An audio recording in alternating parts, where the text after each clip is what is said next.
পরমারাধ্য শ্রী শ্রী বাবামণির রাতুল চরণে প্রণাম জানিয়ে এবং আমার সমস্ত গুরুভ্রাতা ও গুরু ভগিনীদের প্রতি সশ্রদ্ধ জয়গুরু সম্ভাষণ জানিয়ে আজকের পাঠ শুরু করছি। ওম অখণ্ড সংহিতা বা অখণ্ড মণ্ডলেশ্বর শ্রী শ্রী স্বামী স্বরূপানন্দ পরমহংসদেবের উপদেশ বাণী ত্রয়োবিংশ খণ্ড। আমি চরিত্রবত্তার প্রচারক। প্রশ্ন হইল, আপনি কোন মন্ত্র জপ করেন, কেন করেন? সে মন্ত্রের তাৎপর্য কী, তা কেন দয়া করে সভাস্থলে বললেন না? আজকে তা বলবেন কি? শ্রী শ্রী বাবামণি বলিলেন, সভাস্থলে গিয়ে আমি কখনো আমার নিজের সাধন রহস্য বলি না বা নিজ সাধন পন্থার প্রচার করি না। এটা আমার নিয়ম। এই কারণে এই নিয়মটি আমাকে করতে হয়েছে যে আমি সদাচার, সন্নীতি, সংযম এবং চরিত্রবত্তার প্রচারক।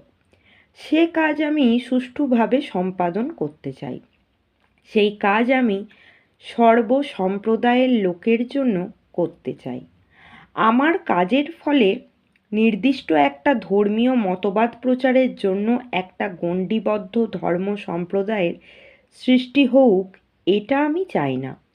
যারা ব্যক্তিগতভাবে আকৃষ্ট হয় তারা আমাকে 2-3 বছর পরীক্ষা করুক, আমার ভালো মন্দ সব দিক দেখুক। গুরু হিসাবে বা ধর্মজীবনের উপদেষ্টা রূপে আমি যোগ্য কি অযোগ্য তার বিচার করুক। তবে তো মন্ত্র দীক্ষা, তবে তো রহস্য উদ্ঘাটন, তার আগে কিন্তু নয়। গুরু আর শিষ্যের সম্বন্ধ এমন এক লোকের সম্পর্ক, যেই লোকে ভূলোক, দুলোক, এই পৃথিবী এবং বৈকুণ্ঠধাম একত্র বিরাজমান।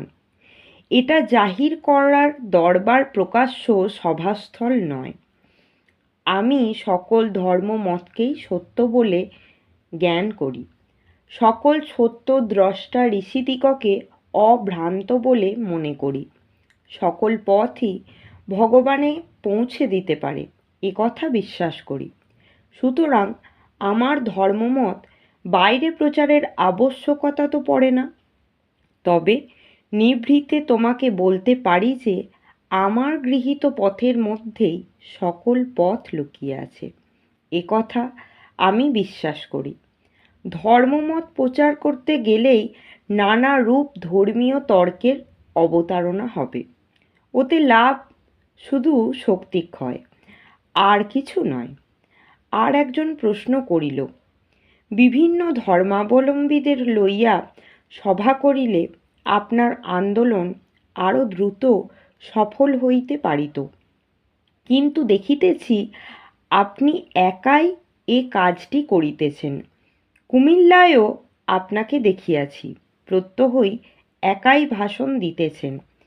অন্যান্য ধর্ম সম্প্রদায়ের বক্তাদিগকে ডাকিলে কোন দোষটা হইত? জয় গুরু।